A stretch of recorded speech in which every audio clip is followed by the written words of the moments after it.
AlUla holds over 200,000 years of human history. This oasis in Saudi Arabia's northwestern desert was a vibrant crossroads where traders hailing from Arabia, Egypt, and beyond came to share economic and political goods and ideas.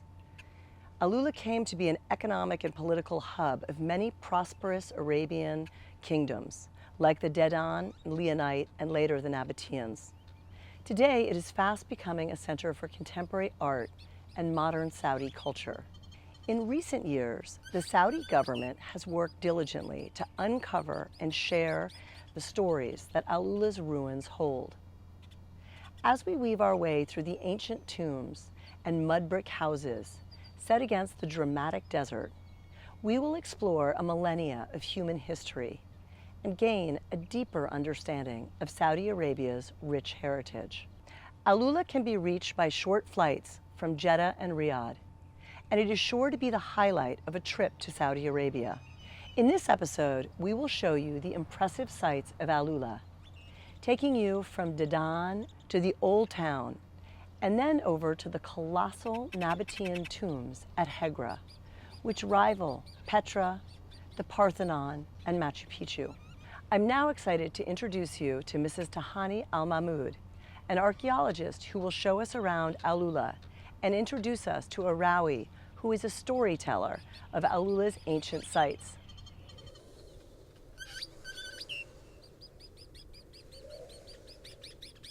Hi and Digar, welcome to AlUla. My name is Tahani Almahmoud. I'm an archaeologist working with Royal Commission AlUla. We are here in Dadan, one of the heritage sites in AlUla. It's shown amazing ancient civilizations. Let's have some welcoming drinks before we go through this journey. Marhaba. So we have here some dry fruits and some, this is orange and ginger and frig. And can we have some drink? yeah, orange and juice. Thank you. So these are some welcome drinks inspired by the citrus here, the ancient farms. Thank you. Here we are in the visitor center of Dadan, and here how we give an introduction about Dadan civilization. We have here some pictures about the monument, the lion tombs, and we have here some replicas for how can the visitors touch and feel the carving, as it's not allow them to touch the rocks and the carving and engravings. We have here some lovely game to write your name in the ancient inscriptions. Here the alphabet of Dadan, and it's Arabic language, but it's like a different shapes. So let's go to the site. I will handle it to my colleague, Rawis. They are amazing storytellers. We call them Rawis, and they give the story of the heritage sites. Amal is waiting for us there. Let's go.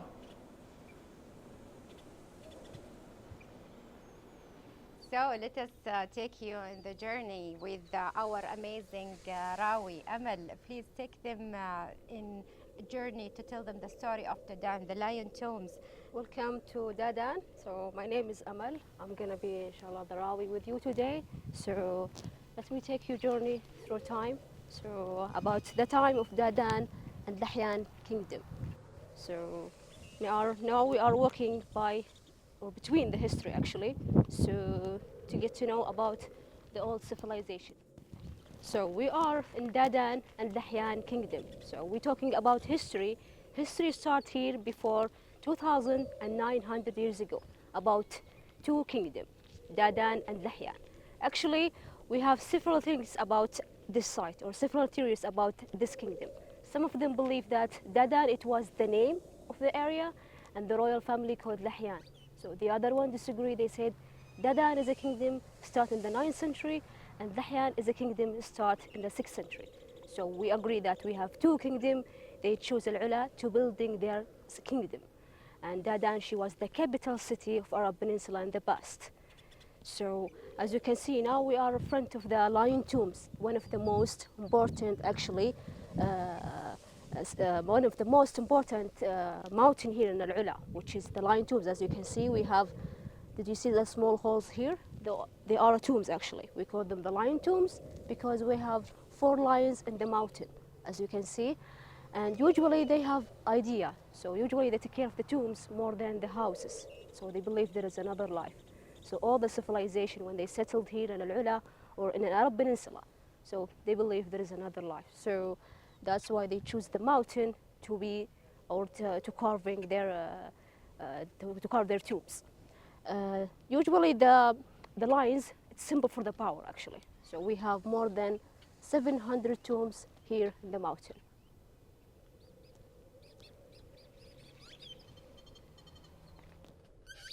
Okay, now I'm gonna take you, we will complete our journey. I'm gonna take you to the excavation area. So if you allowed me to complete our journey together, please.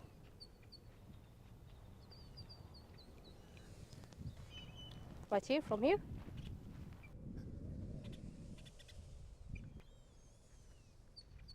So now we are walking to see the excavation area. So actually this site until now, it's under excavation.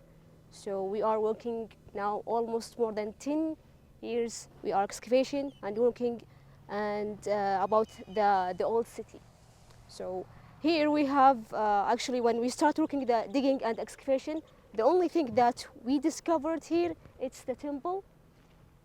When I see the temple, I mean the religion area and the basin.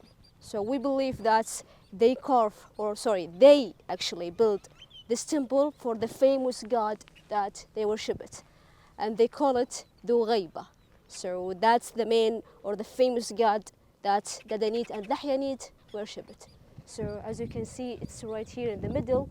You can see the temple, and near to the temple we have the basin. So behind the basin we have also the well. So we believe that they carved the temple inside or the middle of the city. So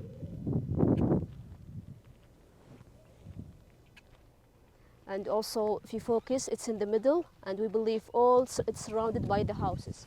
So each year, actually, we continue our working to discover and looking about the city. So, and also inside, actually, the temple, we discover some monuments like huge statues. So one of them more than 2 meters. So usually the statue presents the king or the god.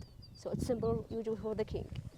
Now we are finished from the the excavation area. We are going to Jabal Ikmah. So let's go back and continue our journey to Jabal Ikmah.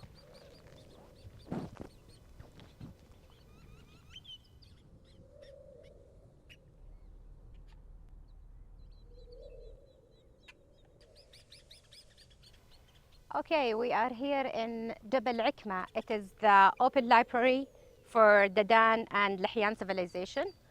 We have here thousands of inscriptions and rock arts, which is my specialty, and I like really this place. We have here different scenes for different activities for the ancient life for the Dadan and Lihyan people. We have thousands of inscriptions that it contain a lot of information. What gonna my colleague Amal elaborate more on that. We have here different style in carving this inscriptions and rock arts. And yeah, and let me handle it to Amal, and see you in a while in Hegra. Hegra is the first UNESCO site in Saudi Arabia. It's for the Nabatean civilization. Welcome everyone. Welcome to Jabal Ikmah, one of the most beautiful sites in AlUla. So welcome to the library. So let me take you a tour inside our library. Okay, so we are now in the library of Dadan and Lihyan Kingdom. So as a local from AlUla, we used to call this mountain the open library. So as you can see here, if you look around yourself for a few seconds, you're gonna see why we call it the library. As you can see, we have more than 300 inscriptions here separated in the mountain. So Dadanite and Lihyanite people, they use the mountain to leave a message, 100 of message to us. So some of the messages that they leave it here talking about the kings and also talking about their gods. So they used to keep it here as a document for us. So those actually language, we call them Dadanite and Lihyanite. They are the same of Arabic. They start right from the right to left. And also we have like something special here actually. If you focus to the top there, please. I want you to see it there. So we have something like very, very special here, which is the musical instrument. It's right there in the top. So if you ever find those graffiti or those drawing here, you're gonna know that the people who used to living here, they are educated people, not only a normal people. They have a history, they have a culture.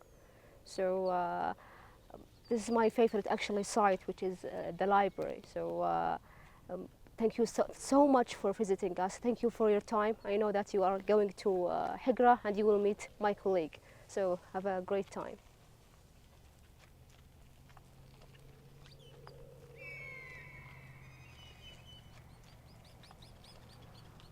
Hello and welcome in Hegra. Hegra is the first Saudi UNESCO site and it's for the Nabatean civilization. We just saw the civilization of Dadan and Lihyan in Dadan site. And now we are in another Arabian ancient civilization which is called Nabatean civilization or Nabatean kingdom. The Nabateans lived in Petra in Jordan, and also they use Hegra in AlUla for them, and they settled here and they carved over 100 tombs. They have their monuments. They left a beautiful heritage here. They carved the sandstone for their tombs. There is different style. They use different tools to carve this sandstone to make this beautiful facades. Nabatean choose this place because it's rich of water, the beautiful landscape. They can also use the benefits of being on one of the important trade roads in the world, which is the ancient trade road in Arabian Peninsula. It's dated to around 10,000 years ago. A lot of trades move over this road from the south to the north, from the east to the west. So the Nabatean was very active people. They work in the trade and they lived here in Hegra. A lot of monuments. We'll take you in details of that. We'll take you on a journey through that. We are celebrating this heritage through some events time to time during the season when the weather is beautiful, around this time from the year October, November, and this time. So I will see you in a while in Old Town, and I will hand this to my colleague Al-Hanouf to take you on a journey through Hegra, and see you in a while in Old Town. Thank you, Tahani. Hello, everyone. My name is Al-Hanouf Al-Anizi. I am a Rawi. Rawi in Arabic means a storyteller. So I will be here with you during the day. I will highlight the most important site in Hegra. We're going to first visit the Lihyan bin Kouza, and we are here now to discover together. And I will tell you a lot of information about the Nabatean civilization and the history of the Nabatean here. And the second station, we will be in the Girls Mountain, and we will talking about the details and the tombs that the Nabatean carved. The last one would be the D1 area in the Yathlib Mountain, and we will discover together. So let's start first by the name. Why it's called Hegra in the first place. Hegra in Arabic means surrounded by something. And as you can see, guys, this area is surrounded by mountains. And it's look very unique and special because like 500 million years ago, this area was under sea. That's why the mountains look very different and special. And that's why the Nabatean choose this area to carve their tombs. Let's start first. Who are the Nabatean, where they came from, and why they choose this part of Saudi Arabia? Actually, the Nabatean, first they were Bedouin, moving in the desert, looking for pasture for their animal. This is their start. But because of the word Nabatean, we in Arabic mean extracting water from earth. So that tribe, they know where is the water in desert. So they dig wells and then they cover it with a Nabatean sign. Only the tribe will know where is the water. Because of that, they were moving easily in desert, not like other tribe. That allowed them to control the instant trading route, which was very important at that time. So everything that come from the south part of the Arabian Peninsula, like frankincense, silk, it will pass by here first and then go north to the Rome and Egypt and so on. So the Nabatean controlled the whole ancient trading routes from the southern part of the Arabian Peninsula to the north, which they become very, very rich and extremely rich, and they start thinking about settlement. So they first settle in Jordan, in Petra. Petra was the capital where the king lived, and then they needed another city for protection because they were afraid of Roman after all, and they want also more control on the ancient trading routes. So Hegra was one of the biggest cities of the Nabatean, and here we are facing one of the iconic tombs in the Hegra. The Nabatean believe in the afterlife, and they believe if they bury themselves on a mountain, they will be close to God and they will have an afterlife. That's why they always make sure to have their tombs in mountain, and it's always for the rich tribe or the rich people. So we can understand that this giant tomb is for a very rich man. He bought the whole mountain just for himself. But if you take a deep look, guys, especially to the lower part of the tomb, we understand they never finished the tomb. We can see the chisels marks, and from the inside there is no graves. But where is he? Where is that rich man? It's still a mystery, and you know Hegra full of mysteries. We really don't know, but maybe he was a great leader according to the huge of his tomb and killed far away in battle, and no one moved him inside. Or maybe it's just an economic crisis, or maybe we will discover something new in the future. Actually, this tomb called Lihyan, son of Kuza tomb, because his name is mentioned at the top of the frame. We believe that they start curving their tomb from the top because always the unfinished part is always the lower part. So that's, we consider that they like climb first, have something to stand on, and start curving and using chisels and hammers. And because it's a sandstone, it's really easy to curve. You can see the rocks under. Okay, it's funny, when I was young I thought it's castles and giant people came here and curve it, so it was a special place, especially when I discovered the truth in the first time. Now we are going to the girls' mountain to talk more about the details. So I can't mention the details here because it's unfinished one, but we're gonna see a lot of details in the next station. So shall we go?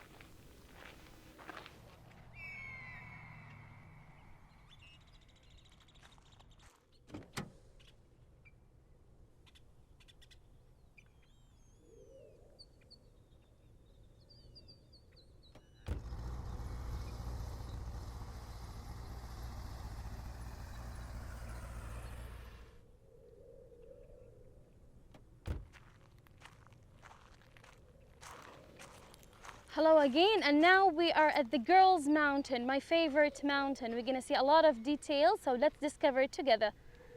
As I told you before, the Nabatean believe in the afterlife, and that's very clear in their facades. Guys, can you see the steps at the top, the 5 steps?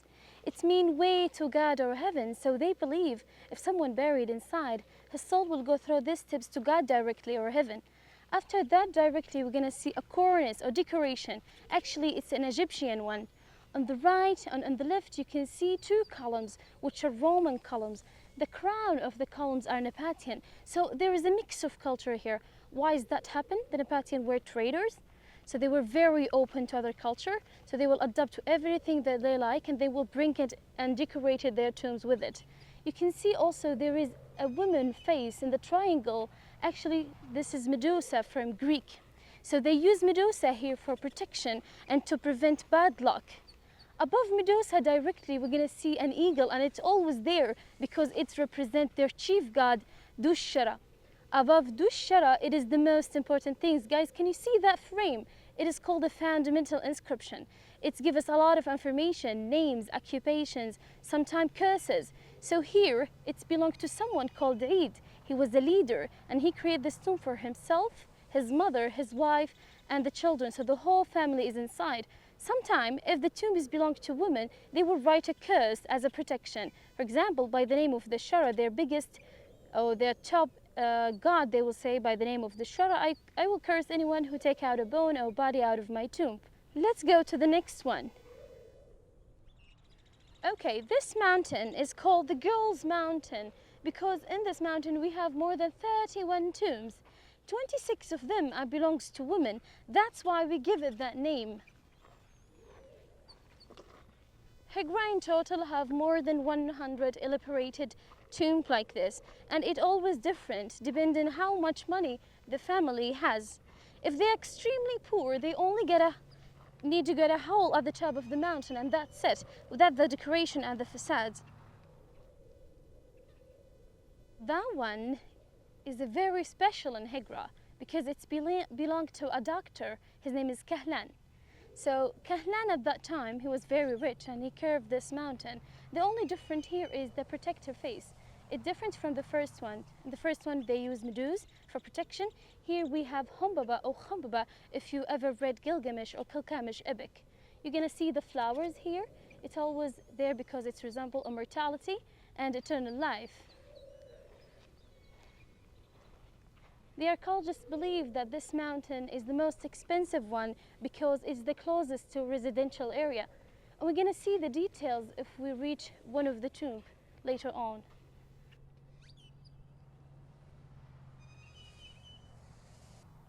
So Hegra is like a big circle surrounded by mountains, and the mountains always contain the tombs facing the valley. And the research, latest research discovered that the residential area was here in the valley. They opened a small area and they found a street and houses, so we understand the city was surrounded by the tombs that they own.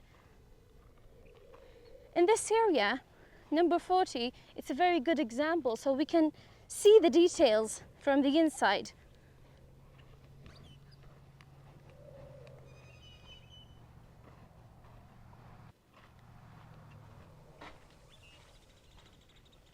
This one is a very good example. We like to share it with the visitors because the burial method here very, very clear. We're gonna see the holes and the shelves, and you can see that they don't care about the decoration inside. We can see the chisels marks here are very clear.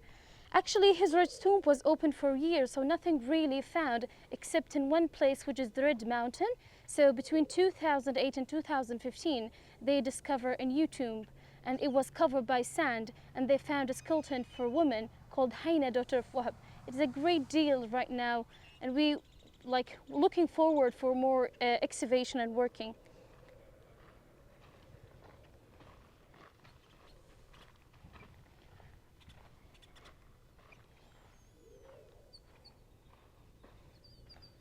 So we're gonna see a lot of examples here, and it's always different. For example, here we have 2 lions and 1 flower in the middle, and it resembles strength.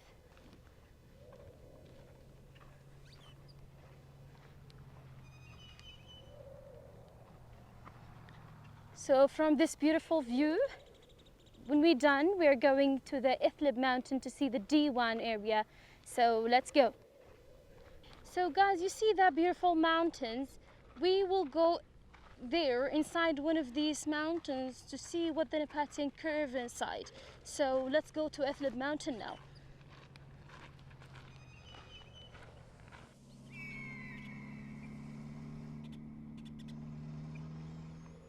Now we arrive at the D1 or Jabal Ithlib. Let's discover it together.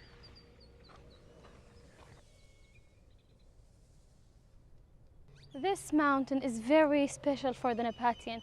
They choose this mountain exactly to carve their most important things here, which is their D1, the meeting place for the elite member of society. So they choose it because they're a priest that coming from this side always. And you can see it's high point at Hegra, so they can see all the city from here. So let's closer to see the details of the D1. It's a very big hall that they curve for the elite member of society. So they will gather here for their political and tribal discussion. As you can see, the benches are very big. So they will recline to eat and drink and watch performances in this area. You can see it's an open area. Actually, these benches called triclinia in Greek, 3 benches connected together. In the front of it directly, you're gonna see something like sound system or microphone in this area. So we understand or maybe think that this area, it's not only for gathering and meeting, maybe they use it for ritual practices. Because of that path over here, you can see there is something look like windows on the right and on the left inside the path. It's called Sikh. It's called shrine or deities. So there's different god or goddesses in this area. In Hegra, we have a lot of inscriptions, but in this mountain especially, we have more than 100 inscriptions from different period of time. Let me show you one of the deities they used to worship.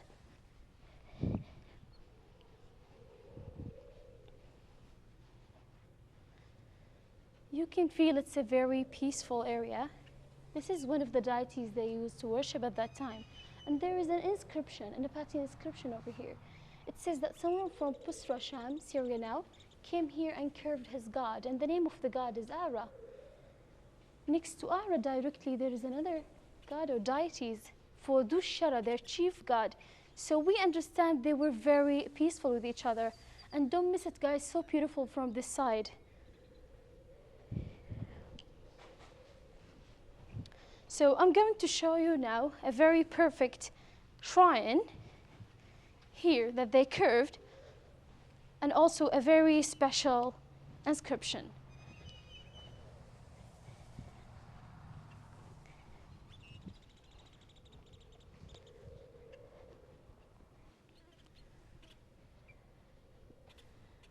This is one of the magnificent deities here. It's very perfect, and before you're gonna see there's something like stairs. Okay, in this mountain, as I told you, there's a lot of inscription, but my favorite and the special one in this mountain is that one over here. You can see inscription in Arabic language. So after the Nabatean gone, the same roads used in the Islamic period to going to Mecca and Medina. That's why we found a lot of inscription from the Islamic period, and its messages left by travelers at that time. And you can see camels, and the one who look after the camels among them. So there is a lot of inscription, and this is one of the most important one here.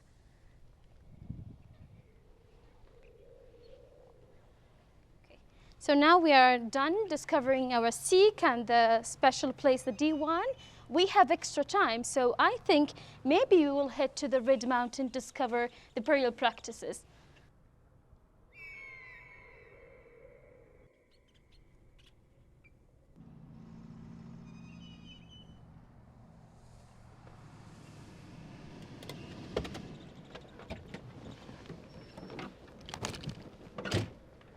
Welcome again to the Red Mountain. It's called the Red Mountain because when the Bedouins saw it at the first time, they decided it's turning red at the end of the day, and it's true. So when you're here at the end of the day, it will be fascinating. So this mountain is very important for us because can you see that tomb in the center? It was covered by sand.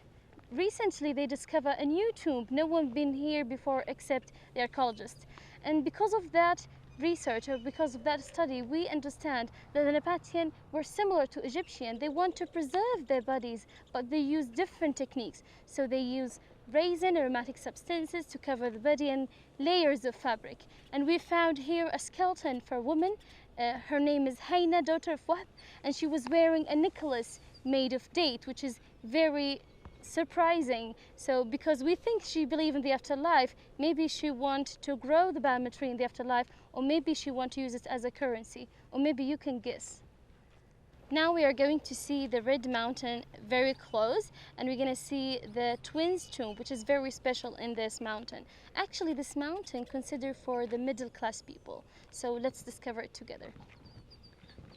Oh, before we move forward, I want to point that we have the face rock here, and it's very important attraction, especially for people who like photos, because it is a face of a person here.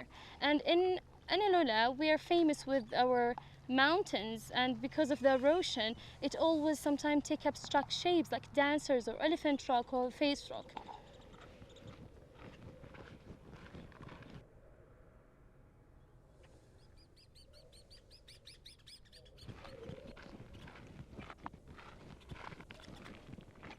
So we are here in the Red Mountain in front of this beautiful two tombs, which called twins tomb because they are much similar. I choose this area to close up here because I believe it's a very special place to say goodbye from here. Thank you for being here in Hegra, and it was a pleasure to be part of your tour. And maybe one day I will meet you in person if you visit Saudi Arabia. Now I will hand it back to my colleague Tahani, and you will meet another Rawi in the old town.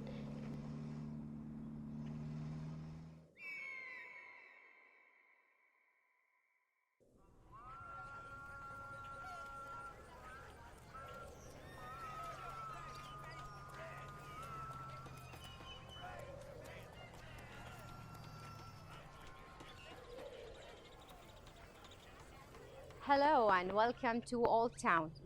So we visited Dadan and Jabal Ikmah, we visited Hegra, and now we are in the Old Town. This place is one of the historical places in AlUla, and we have here number of mud houses close to each other. It's made of mix from the mud bricks and sandstone rocks. This place is still undiscovered yet. We can say that the facts and the stories from this place is still the beginning of the long story for this historical place. There is also AlUla Castle and this place, and we have here like houses close to each other where the agriculture and the local community, they left this place just from 40 years ago. They used this place during the winter, and they moved to the oasis in the summer. They are enjoying the fresh air there, and this place is providing them the warmth and their lifestyle. So before I hand it over this to the Rawi, one of our amazing Rawis, and by the way, she's local from this place. Her grandfather and her family lived here. She will take you through this to enjoy, more stories about this place. You will see how the people take care also about the art. They colored their walls. There's beautiful paintings in their walls, and this is also give us, a showcase about how their lifestyle and their activities was here. So this place is very enjoying, and you will really discover a hidden gem. AlUla as a hidden gem for to know more about it. And still we are in the beginning, and there is a lot of facts still being discovered in the future. So let's go to Layal. She will take you in a journey through this mud brick houses.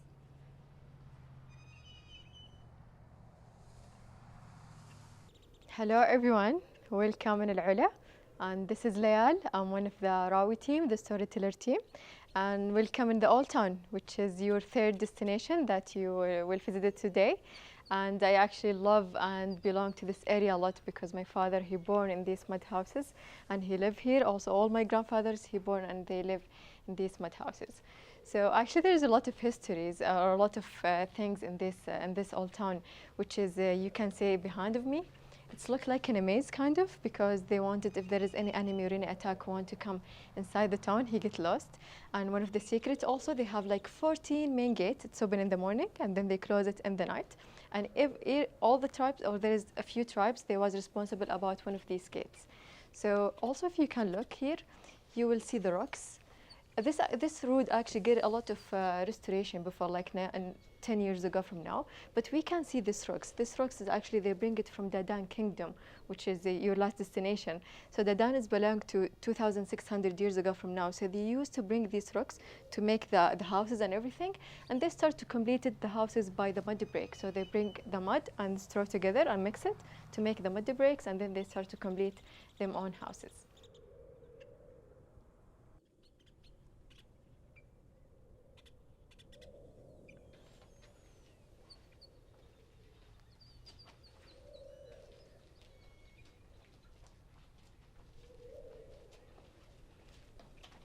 And now you will love this part actually in this house. So here we enter one of the houses in the old town. As you can see, we can see the stairs. And most of the houses actually, they're having like 2 floors. This is like the basement. They usually just to receive the guest here in this part. And they have sometimes 2 rooms like this because they use it as a storage. They storage them stuff in these rooms. And sometimes if there is someone having his own animal, he can keep it under the stairs, like a donkey or a sheep, just to carry on his own stuff. And in the top of floor, usually they sleep in the top floor and they cook in the top floor. So most of the time they spend it in the top floor.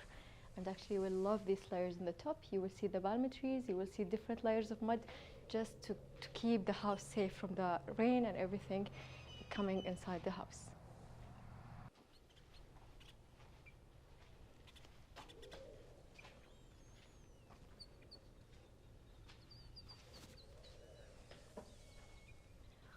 And also I would like to let you see that most of the houses doesn't face the other directly because they wanted to keep the privacy and the safety for each other, just to don't want to each other to look around. Just I want you also to have a look inside this house. You will see there is an amazing rock art in the walls, this is one of the kind of the art that we call it al-Qussa, which is belong to them time.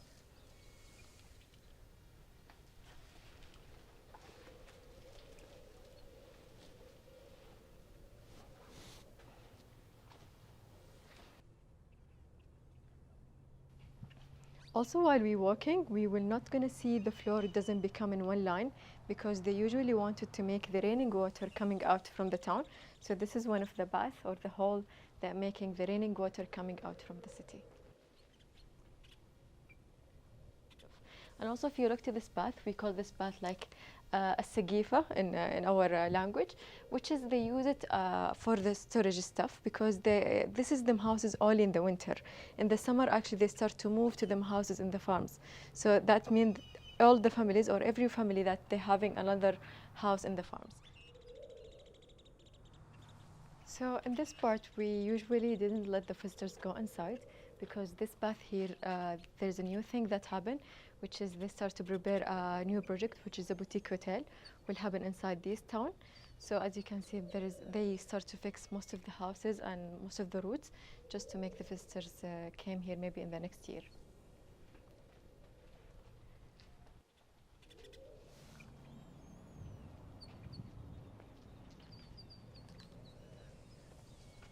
So finally, we arrived to the other part from the old town, which is behind me here. You can see this is considered one of the main mosques that the Old Town tribe they used to use it, which is we call it Ben Yunus Mosque. And also there is a lot of mosque in that route behind me, so we call it like the mosque route. And behind you, you will start to see a lot of houses here, which is the other part from the town.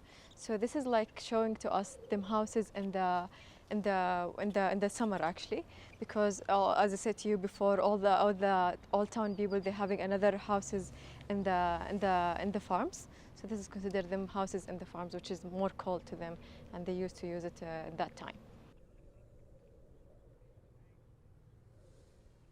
So behind me, you will start to see this sundial, which is that building, the triangle one. Maybe when the Royal Commission, when they came here in AlUla, they start to do a festival that happen every winter. And they call it Winter at Tantura, which is that Tantura, this name, it's something very, something they use it a lot, the Old Town tribe in that time, and something very important. The story behind this Tantura, the sundial, there is a man that he called Al-Hassan. He came before like 700 years ago. When he started to pass through AlUla, he found that they're having a lot of farms in that place, and these farms need a tool to manage the water system, to know the agriculture season. So he started to help them by build this building to them, which is a sundial, which is work like in the 22 of December, which is the shade of this building start to reach one of the rocks in the floor.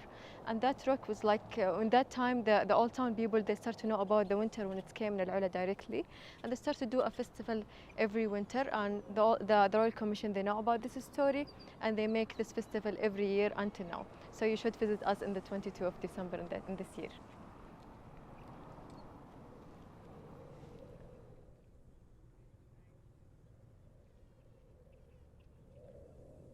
And finally, we are here in front of AlUla Fort, which is, as you can see, this mountain, it's in the middle of the oasis, in the middle of AlUla. So all the tribe in the past, they used to use this mountain for the security and the safety from the top. So now we're going to go together to climb like 190 steps, which is to see the whole view, the nice view from the top, like panoramic view from the top of AlUla Fort.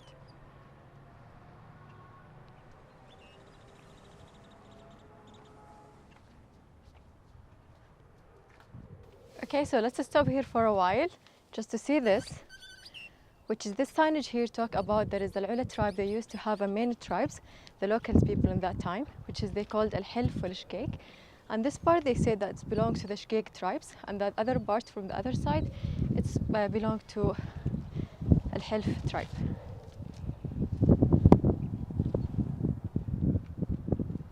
So you can have a look, a nice view from here, this part. You can see the houses, and in this part, actually, you can see in this part how the restoration start to work for the boutique hotel project, and a lot of projects will happen in this part.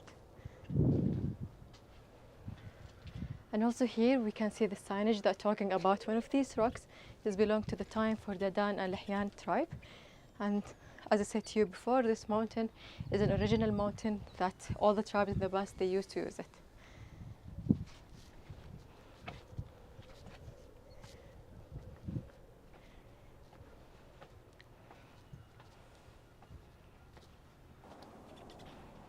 And finally we made it, which is we are here in the top of the fort. So I want you to just to see the most beautiful panoramic view to AlUla. Here, as you can see, the farms and the mountains, which is, you can see here the Dadan Kingdom, that maybe you see it before.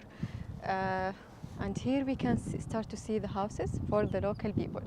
And as I said to you before, the history for the Otan people, it's back to more than 700 years ago from now, which is, this is their own houses. As you can see, as I mentioned before, is like building like in a maze, because if there is any enemy or any attack want to come inside this town, he get lost between these houses, which is like most of the houses are gathered together.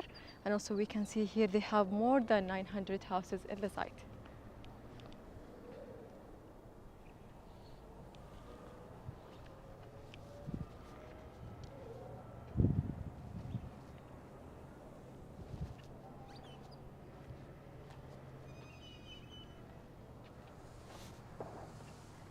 And here we can have a look to the market, the Old Town Market, which is the history for the Old Town Market is back to 200 years ago from now. And the Royal Commission now they start to do the restoration for the old market. And the date store will become a date store. The vegetable market will become another vegetable market in the same place.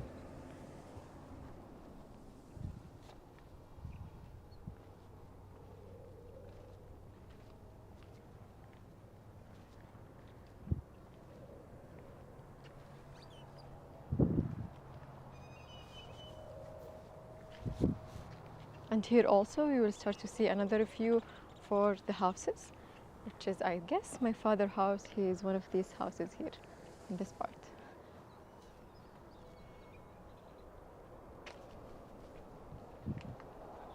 And finally, I would like to say to you, thank you for your time, and I hope that you enjoy in my tour.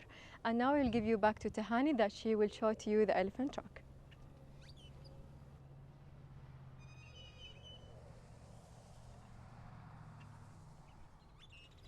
Hello and welcome to Elephant Rock. I chose this place to end our journey from the morning in Dadan and Ikmah. We've been visited also Hegra and Old Town. And we end now in this chill place where you can here enjoy the beautiful landscape and this beautiful natural monument, which is the Elephant Rock. It's carved by nature, by the wind, by the sandstorm, and it's become like shape of elephant. People can come here and enjoy the modern AlUla, to have some drinks, some food, and to share their stories and what they discovered in AlUla. AlUla is really a beautiful place to discover the history, the archaeology, and also to enjoy the sunset and the beautiful landscape. Hope to see you in AlUla soon. Thank you so much to Mrs. Tahani Almahmoud and the Rawis for showing us around the ancient sites of AlUla. I hope you can see that thanks to Vision 2030's social and economic reforms, that women are playing an increasingly integral role in the writing of the kingdom's modern history. Across the country, they are flourishing as artisans, entrepreneurs, archaeologists, and lawyers, to name just a few. Next on our journey through Saudi Arabia, we'll meet some of these amazing women who are pursuing careers in the commercial sector and who will speak to the power of tourism and how it is creating opportunities in the kingdom.